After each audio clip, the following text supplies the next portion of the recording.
Il y a un communiqué officiel qui est sorti après, puisqu'au niveau de l'Est du pays, il y a une force régionale, le CAC. Qu'est-ce que vous avez pu retenir à l'issue de ces communiqués? Merci de la question. Je suis resté pratiquement très déçu parce qu'il y a eu, vous savez qu'il y a eu un sommet qui a eu à être convoqué par le président du Burundi, un sommet par rapport à l'organisation ici des États de l'Afrique de l'Est. Et les sommets avaient à la une la question sécuritaire pratiquement de la partie orientale, notamment par rapport au suivi des accords qu'il y avait eu de Luanda en rapport avec la question du M23. Mais lorsque vous lisez le communiqué qu'il y a eu, c'est comme si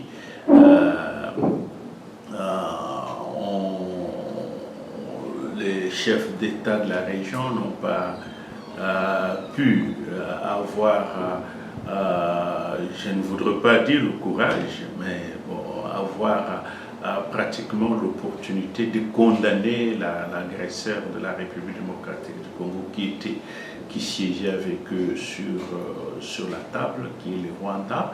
Et entre-temps, on a vu l'inefficacité de la force régionale qui, au lieu de venir en appui aux forces armées, d'être dans l'offensive, joue pratiquement, nous ne savons pas quel est le jeu du jour. Et entre-temps, on a une force régionale inefficace, mais entre-temps, le fameux communiqué essaie encore de recommander qu'il y ait d'autres déploiements, d'autres forces. C'est ce qui est beaucoup plus inquiétant. Je crois que c'est dans cet élan-là que le mouvement, le force sociale avec le mouvement citoyen au niveau déjà de Goma, il y a des manifestations en fait un peu pour pouvoir, non simplement parce qu'on est insatisfait et on marque toute notre déception en rapport avec le communiqué qui est ressorti de ce sommet-là.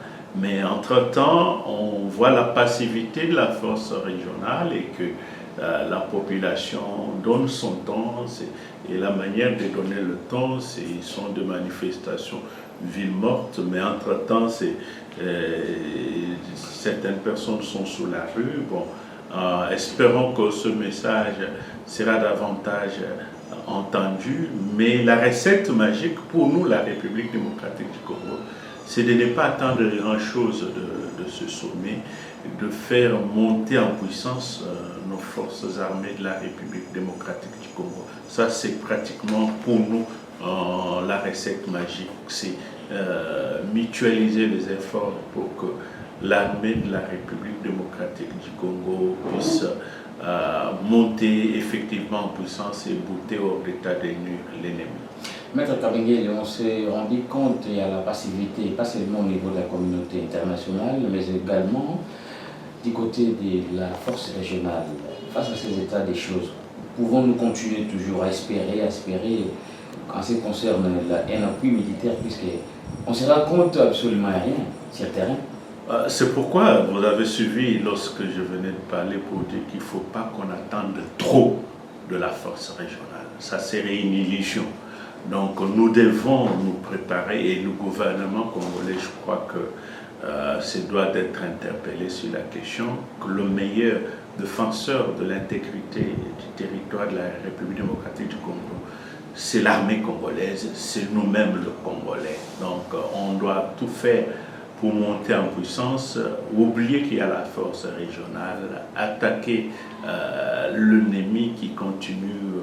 Vous savez que j'ai lu également dans les réseaux sociaux, et ça nous a rappelé que de 1993 à 2023, ça fait 30 ans qu'au niveau de la province orientale, il y a toujours cette récurrence de groupes armés et qu'il y a toujours cette question non résolue. Ça n'est assez et je crois que c'est l'occasion pour que nos forces armées puissent traquer l'ennemi et que le gouvernement donne le moyen qu'il faut. Maintenant qu'il y a la loi de programmation militaire, je crois que là, le gouvernement ne pourrait pas avoir d'alibi pour ne pas donner le moyen à l'armée pour qu'elle puisse monter en puissance. À part cette programmation À la loi de programmation militaire, il y a eu déjà des mesures, des notifications. Oui, entre-temps, par rapport à la problématique d'achat d'armes, où on était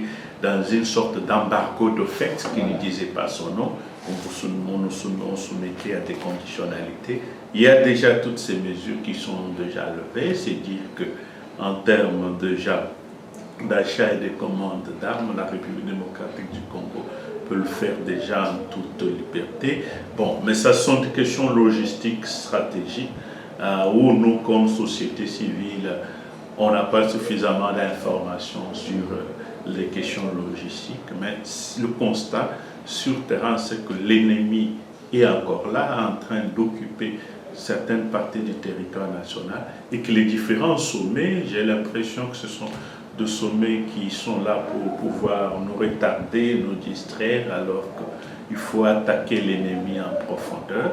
Et le message déjà de manifestation qui transparaît à travers les manifestations de Goma prouve déjà que la population en a marre et qu'il est temps qu'on en finisse. La population en a marre, il est temps qu'on en finisse. Avant de passer au concert en langue, terminons un peu cette édition française par une dernière question. Maître, qu'est-ce que vous proposez au FARDC, votre message au FARDC, parce que ce sont eux qui sont au front pour défendre le pays? Le FARDC, c'est juste un seul message, avoir du courage d'affronter cet ennemi, parce qu'en fait, vous savez que l'armée congolaise est la 8e armée en termes de puissance au niveau de l'Afrique, et que les autres qui nous agressent viennent loin derrière nous, de prouver que réellement nous sommes à la 8e puissance militaire au niveau de l'Afrique, sortir tout le moyen qu'il faut. Vous voyez même lorsque les avions de chasse sortaient, quelle était la joie de la population. Donc notre souci, c'est que ces terroristes ne se jouent plus de nous et que l'armée fasse montrer sa puissance.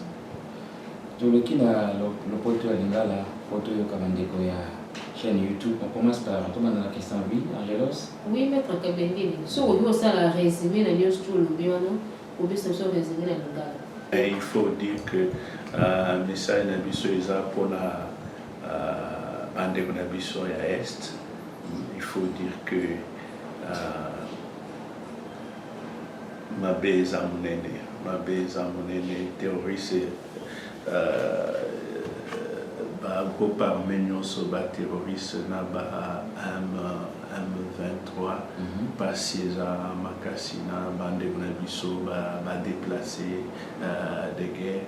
Il faut tout sangisa maboko Nabiso nyonso tout sunga bande Nabiso gouvernement sala eloko ya pouvoir naie après sa moyen nyonso na forces armées de la République démocratique du Congo pour armée monter en puissance pour bon la lingina loba mo mususu mais na loba te na lingaki na loba ba groupe terroriste wana lokola ba nyangara 4 mais bon wana eza ba qualification mususu mais baza ba terroriste pour armer et bouter hors d'état de nuire ba groupe nyonso wana.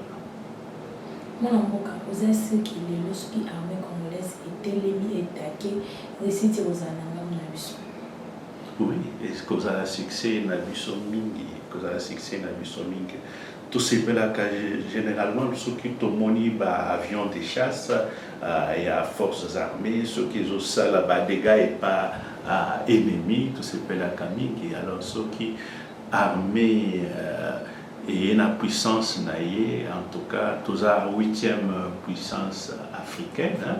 Donc il faut prouver que tous la 8e puissance africaine. Il ne faut pas que pays ou la Simanabiso, donc intention vraiment comme Congolais. En tout cas, il faut tout sanguer ça. Tout ça, l'agneau pour armer Nabiso et monter en puissance. Message.